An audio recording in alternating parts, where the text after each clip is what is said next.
Misalnya saja mereka melakukan kerjasama dengan TNI untuk istilahnya pendidikan karakter begitu untuk 3-5 hari di masa liburan.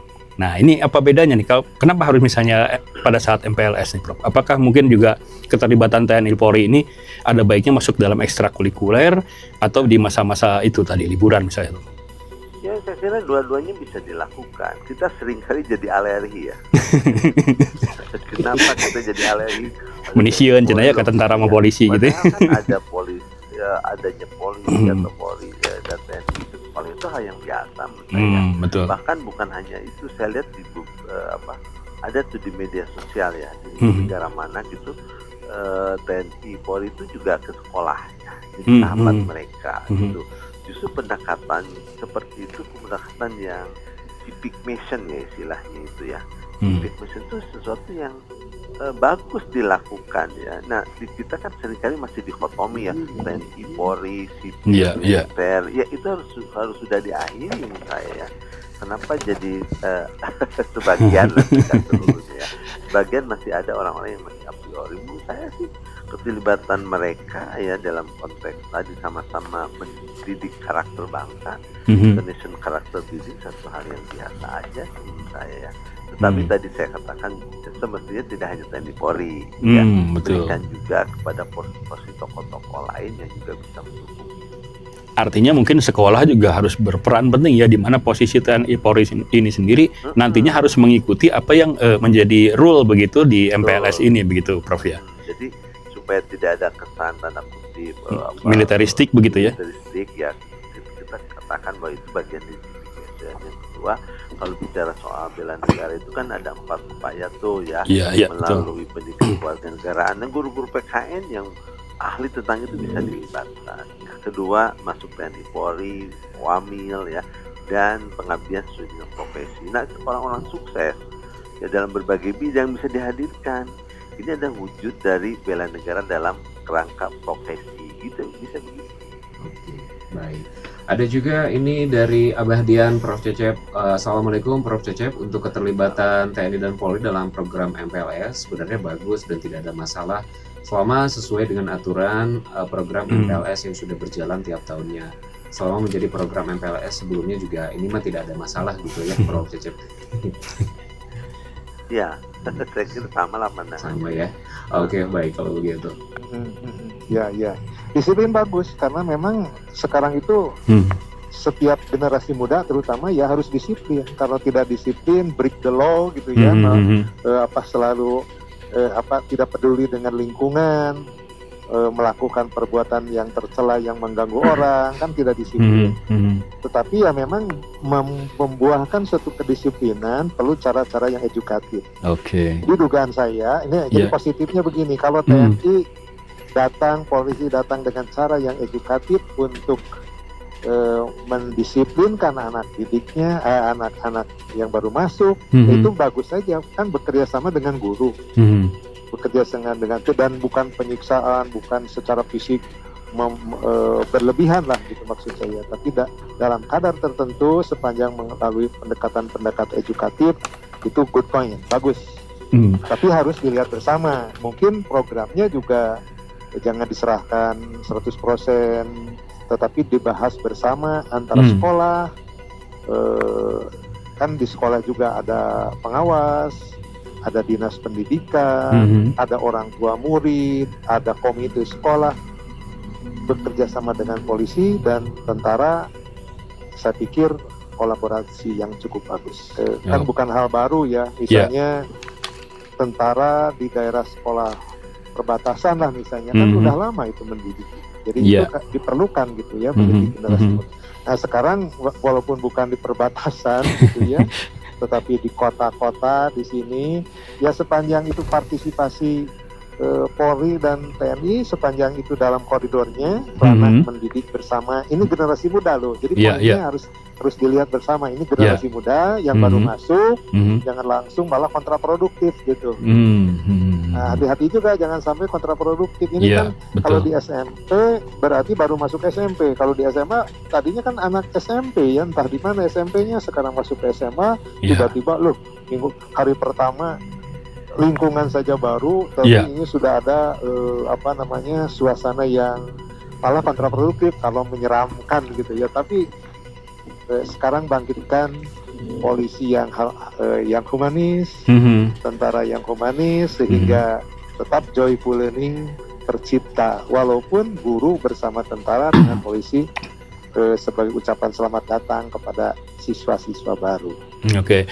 Nah ini Prof, saya juga belum bisa mengkonfirmasi ya, sebetulnya keterlibatan TNI Polri dalam MPLS ini apakah hanya di jenjang SMA, SMK sederajat atau sampai semua jenjang gitu ya? Karena saya sempat juga mendengar bahwa ini semua jenjang gitu akan dilakukan keterlibatan TNI Polri. Nah, artinya ini kan ada perlakuan tanda petik yang berbeda ya. Tadi Prof sempat menyampaikan bahwa ada usia SMP, usia SD dan usia SMA.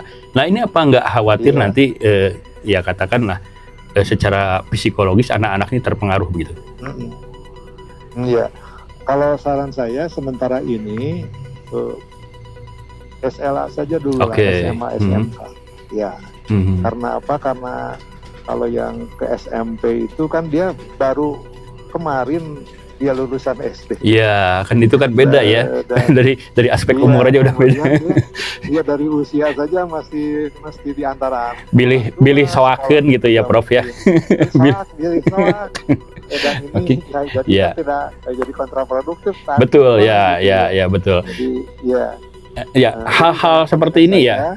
Betul. Gimana Pak? Gimana Prof? Jadi dalam pandangan saya memang pertama hadirnya tentara dan polisi jangan dicurigai.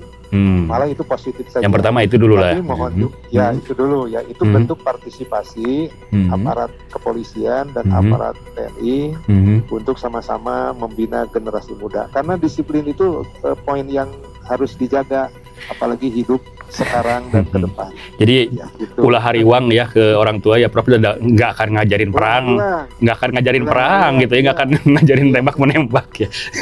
Nah gitu, nggak mungkin baris-baris lah. Ya hal-hal seperti itulah ya gitu. Sekarang kekewargaan warga negara yang baik, gitu ya. Saling hormat menghormati. Beberapa sekolah swasta saya sempat dengar ya di beberapa tahun terakhir, ini terutama sekolah swasta ya Prof ya, memang sebetulnya sudah melakukan hal-hal seperti ini gitu, tapi tidak dalam MPLS. Mereka hanya melakukannya masuk dalam sebuah kurikulum yang namanya mungkin pendidikan karakter gitu. Nah itu mereka ada trip ke lapangan di mana para siswa ini di waktu-waktu libur misalnya masuk ke barak-barak militer untuk mengetahui bagaimana kedisiplinan militer. Nah Anda sendiri melihatnya apakah memang metode ini juga pada akhirnya memang perlu diterapkan di semua jenjang pendidikan, atau tadi Prof sampaikan ini cukup di level SMA SMK dulu gitu. Jadi bukan hanya sekedar MPLS. Maksud saya kalau di MPLS ini kan baru periode awal gitu ya. Artinya fokusnya pada orientasi suasana baru. Jadi kalau toh diberikan ada materi yang berkaitan dengan kedisiplinan dalam konteks ini orientasi awal, bahwa kalian sekarang sudah jadi siswa SMK, relatif menuju dewasa, dan mungkin kedewasaan itu sudah mulai dibina gitu ya. Jadi kalau anak-anak lagi, jadi dalam beberapa hal memang perlu juga diberi informasi awal tentang bagaimana untuk menjadi warga yang baik, bagaimana untuk belajar yang baik. Kan belajar itu harus disiplin juga gitu. Iya. Nah, yang pertama banyak yang bertanya apakah MPLS yang melibatkan aparat TNI Polri diinformasikan kepada DPRD. Nah, saya sebagai pimpinan dan juga saya cek ke pimpinan Komisi 5 yang membidangi pendidikan, kami belum mendapatkan informasi yang resmi dari pemerintah Provinsi Jawa Barat. Nah, yang kedua terkait dengan pelibatan TNI dan Polri, yang info dari media ini ditujukan untuk memberikan materi tentang bela negara, wawasan kebangsaan, dan kedisiplinan. Ya baru sebatas itu. Nah sehingga ya tentunya kita merespon mungkin ini dikaitkan dengan barak militer, Oke. di mana kan pro dan kontranya masih berjalan sampai dengan saat ini. Di mana barak militer itu banyak menabrak undang-undang, undang-undang perlindungan anak, undang-undang pendidikan, ya, undang-undang hak asasi manusia, termasuk terkait dengan peraturan gubernur Jawa Barat tentang pelayanan standar minimal penyelenggaraan sekolah khusus. Nah, sehingga pelibatan TNI Polri itu kan dalam sekolah ya. Pernah saya sampaikan sebelumnya, beberapa diskusi pernah saya sampaikan, lebih baik TNI yang masuk ke sekolah daripada anak yang masuk ke barak militer. Karena itu dua hal yang berbeda sebagaimana peraturan perundang-undangan. Kalau siswa masuk barak militer, tadi saya sampaikan banyak menabrak undang-undang. Tetapi pada saat TNI masuk ke sekolah, polisi masuk ke sekolah, bahkan jaksa masuk ke sekolah, paling tidak ada peraturan perundang-undangan yang ditabrak.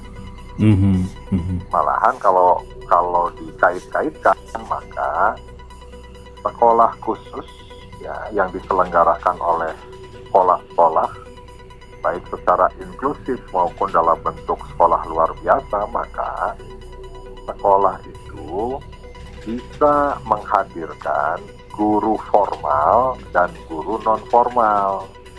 Guru formal adalah guru yang memang bertugas di sekolah tersebut. Kalau guru non formal bisa dokter, bisa psikolog, bisa TNI, bisa Polri, bahkan bisa kejaksaan misalnya dalam rangka untuk memberikan materi tentang wawasan kebangsaan, bela negara, maupun terkait dengan kedisiplinan, bahkan misalnya supaya anak-anak punya kesadaran hukum. Jadi ya tentunya saya mendukung ya MPLS ini dengan melibatkan TNI, Polri, bahkan jaksa. Karena saya cek misalnya jaksa punya program jaksa masuk sekolah, polisi punya program juga polisi masuk sekolah. Nah, TNI ya tentunya juga saya yakin juga mempunyai juga hal-hal yang dikaitkan dengan memberikan materi terkait dengan bela negara. Ini seriusan ini DPRD nggak tahu Pak Ono kalau ada rencana pada MPLS dalam ini? Kondisi gubernur Nggak, maksudnya secara resmi ya gitu ya? Mempunyai pola kerja seperti itu ya, maka hal-hal tersebut itu kan produk yang bukan dalam bentuk peraturan daerah yang pembahasannya harus disetujui oleh DPRD. Tapi kan setidaknya ada pemberitahuan lah. Jadi ini pemberitahuan pun nggak ada gitu secara resmi Pak Ono ya? Saya yakin kan tidak ada. Tapi apa ya? Ya mungkin itu irama kerjanya gubernur dan Jawa Barat gitu. Kalau kita malam ini MPLS dulu lah. Yang pertama catatannya hari ini barangkali. Kan ini hari pertama Kang Zaini ya. Dari rencana 5 hari ke depan ini para siswa itu serempak akan melakukan MPLS ini. Nah kan yang catatan pertama mungkin karena ada keterlibatan untuk pertama kalinya dalam MPLS itu keterlibatan anggota TNI Polri. Hari ini seperti apa tuh mereka? Saya melihat di situ tadi di SMA 1 ada polisi, ada 1 orang, ada TNI 1 orang ada. Tapi saya belum tahu fungsinya nanti seperti apa dan untuk apa. Jadi hari tadi mereka ngapain aja tuh berdua itu? Kan piraku catur ya, mah mungkin atau cuma saya belum tahu. Piraku main catur sama Kang Zaini ya. Hanya Ya mungkin caturnya Kang Zaini ya. Pasti Iya. yang tadi hadir juga karena memang ada surat edaran dari gubernur, kemudian juga memang rencana tadi ya 5 hari ini akan diisi oleh materi yang disampaikan oleh anggota TNI Polri. Jadi hari ini cuma kelihatan hadir aja begitu kurang lebih. Iya, karena saya kan awal datang dari jam 6.15 di situ, mantau anak-anak dari luar, ternyata 6.30 memang sudah banyak anak-anak yang masuk, tapi ada beberapa yang masih terlambat. Oke, karena mungkin cuaca juga tadi hujan ya, kemudian juga mereka belum terbiasa masuk ke Kalau saya sebelum hujan, karena hujan itu kan 6.40-an, 6.45. Oke, balik lagi. Jadi 2 personil TNI Polri yang hadir tadi itu belum kelihatan ya mereka ngapain saja, tapi yang jelas ada begitu. Ada, tapi dari keterangan kepala sekolah, mereka hanya efektif nanti 2 hari. Di 2 hari terakhir. Dalam 2 hari. Oke, dari 5 hari ini dipilih 2 hari gitu ya. Oke. Ada bocoran nggak Kang Jaini dengan kepala sekolah atau pihak sekolah lah sebagai penyelenggara MPLS ini? Kedua personil TNI Polri ini nanti memberikan materinya lebih cenderung ke apa gitu, atau disesuaikan dengan misalnya permintaan dari sekolah, misalnya SMA 1 dengan SMA 2 atau dengan SMA 5 bahkan sekalipun itu berbeda kebutuhannya. Apakah ada bocoran-bocoran seperti itu?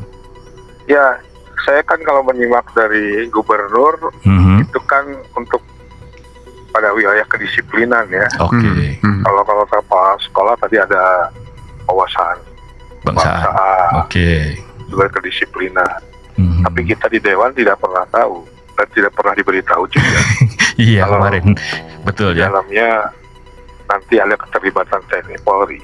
Seriusan ya ini saya tanya nih, kemarin saya sempat nanya ke Pak Ono ya. Ini saya ke Kang Jaini nanya, ini seriusan beneran ini nggak dikasih tahu sama sekali terhadap rencana itu? Apakah surat secara resmi mungkin dari Dinas Pendidikan dalam hal ini termasuk dari gubernur gitu? Enggak, saya tidak pernah tahu. Oke. Kalau begitu, jadi punten ulah bapernya kalau nggak dikasih tahu Kang Jaini ya. Enggak, udah biasa kita. Udah biasa. Oke, karena memang praktek-praktek demikian. Jadi mau bapernya sebelah mana? Ya, apakah barak militer juga ada pemberitahuan? Tidak ada, dilakukan saja. Setelah dilakukan baru dibahas. Dan pembahasannya pun bukan yang substansial. Ini loh ada angka 6 miliar untuk 2.000 orang siswa targetnya. Atau jangan-jangan ini tadi memang sengaja menganggarkan untuk itu saja gitu, bekerja sama dengan TNI Polri. Anggarkan gimana? Iya, maksudnya ini ada uang sekian, ayo kita pakai untuk ini gitu. Saya tidak tahu. Apa TNI Polri juga itu dapat nanti anggarannya dari mana, terus berapa, tidak pernah tahu. Oke, itu di luar pengetahuan ya. Kang Jaini, apakah memang artinya tadi kalau kita bicara tentang pengalaman sebelumnya masuk ke barak gitu ya untuk siswa tanda petik yang bermasalah begitu, apakah juga MPLS ini sebagai apa ya kelanjutannya begitu dari program yang sebelumnya masuk ke barak, sekarang gantian lah tentara polisinya masuk ke sekolah gitu. Apakah memang Anda melihatnya seperti itu? Kalau jika sekilas tadi saja melihat. Ya, kalau penjabaran dari Menteri Pendidikan itu kan MPLS itu harus ramah. Jadi tidak ada kekerasan fisik, termasuk juga otot di dalamnya. Betul ya, ada 7 poin ya. Pribadi-pribadi yang tangguh, yang mandiri, secara intelektual yang saya tangkap seperti itu. Tapi suasananya pun tadi adem lah, ditambahkan tadi masih pagi, terus juga cuacanya mendung. Kalau hanya untuk mengejar kedisiplinan, kemandirian, toh sudah dilahirkan kan dari ruang-ruang terkecil dari keluarga. Itu yang membuat menjadi kuat anak-anak kita ini. Oke. 26 Juni namanya Kepgub dikeluarkan, harus dieksekusi 2,5 minggu setelah itu. Tidak kocar-kacirkah kepala sekolah bersama mabok semuanya ya. Akhirnya yang dikorbankan dimana orang tua tuh. Magister di mana para profesor, profesor dokter, magister yang ditempatkan oleh Pemprov untuk membuat sebuah perencanaan matang itu. Di mana ASN-ASN yang selama ini untuk mengkaji kebijakan-kebijakan yang seharusnya menjadi kebijakan untuk membuat langkah-langkah masyarakat lebih ringan, lebih mudah, lebih taktis. Nyatanya tetap sulit. Itu. Ini jangan-jangan hanya uji coba saja karena kebijakan pusat juga seperti itu, kemudian juga di daerah juga. Nggak boleh. Kan kok coba-coba gitu? Kan nggak boleh, pendidikan ini nggak bisa. Ini urusan wajib ya Kang Uci? Iya, ini hak orang loh situ, gitu. Nggak boleh pendidikan itu dibuat coba-coba gitu. Nah, kemudian saya belum bicara tentang tadi jumlah lebih dari 36 siswa, 40 siswa, sampai 50 siswa. Nah, apalagi tadi cerita tentang kekurangan kursi segala macam kan lucu. Sedangkan di sekolah swasta kursinya kosong. Iya.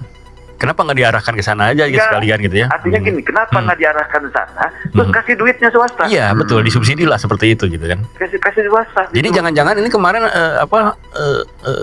istilah sekolah swasta juga gratis disubsidi, ini jangan bohong lagi. Nah, itu menjadi tafsir lain itu.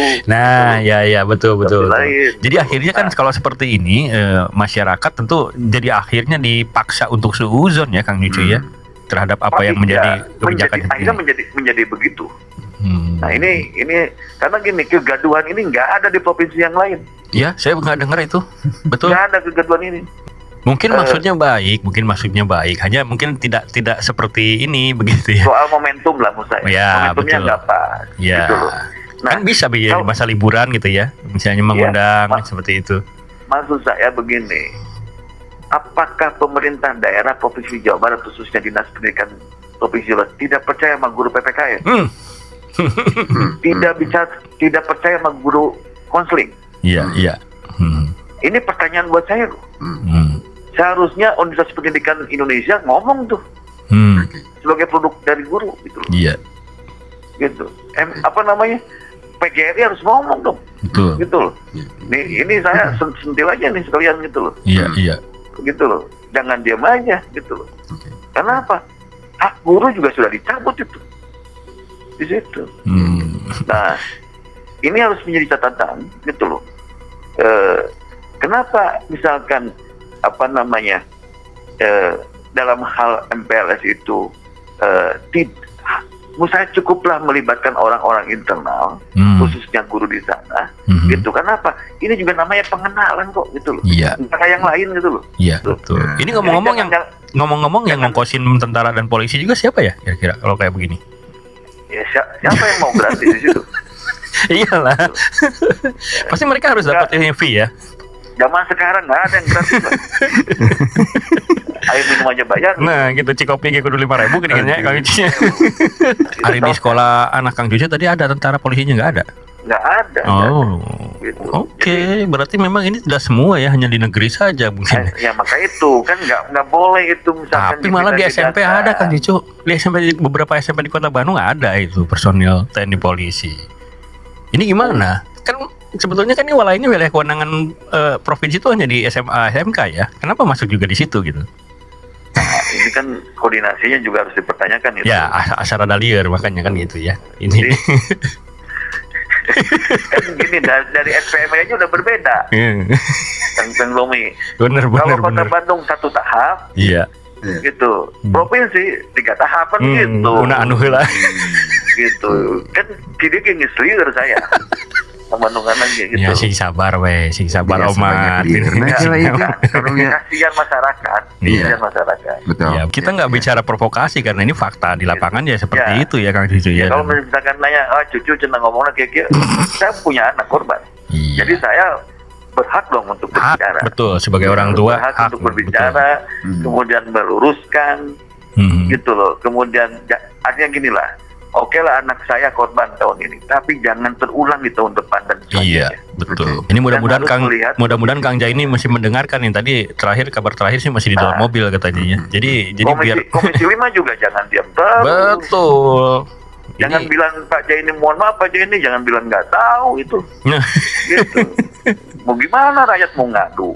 Iya. Nanti Komisi 5-nya bilang nggak tahu. Kan lucu itu. Gitu. Iya.